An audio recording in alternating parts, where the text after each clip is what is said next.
So hello students, in this part of the video of class 11, chapter 3 classification of elements and periodicity in properties, we will read about electron gain enthalpy and electronegativity. So the first topic is electron gain enthalpy. This is the energy change when an electron enter in an isolated gaseous atom. जब किसी neutral atom में या isolated gaseous atom में कोई electron enter करता है तो उसमें जो एनर्जी चेंज होता है that is called its electron gain enthalpy. This process में बी एक्सोथर्मिक और endothermic. This process is said to be exothermic when heat is evolved and when heat is evolved then electron gain enthalpy is considered as negative. If this process is endothermic, when heat is absorbed by the atom, अगर कोई atom electron ले और उसके साथ साथ वो heat भी absorb करे तब उसकी इलेक्ट्रॉन गेन एंथैल्पी पॉजिटिव होती है and that process is said to be endothermic. आप लोगों ने सबने पढ़ा है कि जब इलेक्ट्रोवैलेंट बॉन्ड का फॉर्मेशन होता है तो सोडियम एक इलेक्ट्रॉन देता है और क्लोरीन के वैलेंस शेल में 7 इलेक्ट्रॉन प्रेजेंट होते हैं. क्लोरीन एक इलेक्ट्रॉन लेता है तो इस एक इलेक्ट्रॉन को लेने के लिए जो हीट एब्जॉर्ब या इवॉल्व होती है that is called electron gain enthalpy. Now the question raises what is the periodic variation of electron gain enthalpy. As we go along the period students, electron gain enthalpy becomes more negative, means more and more heat is evolve. Okay, exothermic process increases and as we go down the group it becomes less negative.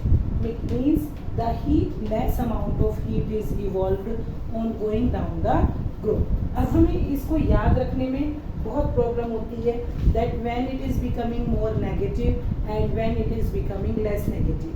इसके लिए एक बहुत अच्छा हमारे पास example है कि किसी atom को जितने कम इलेक्ट्रॉन की रिक्वायरमेंट होती है वो उतनी ही जल्दी एनर्जी रिलीज करके उस इलेक्ट्रॉन को एक्सेप्ट करता है. फॉर एग्जांपल, ऑक्सीजन को 2 इलेक्ट्रॉन्स की रिक्वायरमेंट है और क्लोरीन को केवल 1 इलेक्ट्रॉन की रिक्वायरमेंट है. ऑक्सीजन के वैलेंस शेल में 6 इलेक्ट्रॉन होते हैं, उसको 2 इलेक्ट्रॉन की रिक्वायरमेंट है और क्लोरीन के वैलेंस शेल में होते हैं 7 इलेक्ट्रॉन्स तो उसको 1 इलेक्ट्रॉन की रिक्वायरमेंट है. Then who will take this electron first. किसका ऑक्टेट जल्दी कंप्लीट हो रहा है? क्लोरीन का. तो chlorine will release the heat first. पहले क्लोरीन हीट को रिलीज कर देगा, मोर हीट को रिलीज करेगा and its process will be more exothermic and its electron gain enthalpy will be more negative.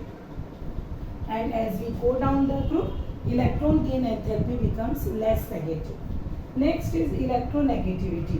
The tendency of an atom to attract the shared pair of electron towards it is called electronegativity. अब ये भी depend करता है किसी atom का size जितना छोटा होता चला जाता है उसका nuclear force of attraction coming electron की तरफ बढ़ता चला जाता है. सो कमिंग इलेक्ट्रॉन की तरफ उसका जब अट्रैक्शन बढ़ता है तो वो शेयर्ड पेयर ऑफ इलेक्ट्रॉन को अपनी तरफ पुल कर लेता है. एटम की इस टेंडेंसी को हम कहते हैं इलेक्ट्रोनेगेटिविटी. फॉर एग्जांपल, हाइड्रोजन और क्लोरीन एक एक इलेक्ट्रॉन की शेयरिंग करके एक सिंगल कोवेलेंट बॉन्ड बनाते हैं तो this shared pair of electron will remain in between.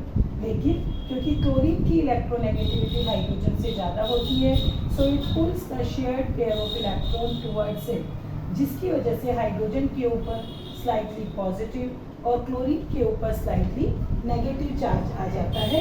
So as we go along the period electronegativity increases and as we go down the group electronegativity decrease होती है. So this is the periodic variation of electronegativity. We will read about the periodic trends in chemical reactivity in the next video. Thank you and have a nice day.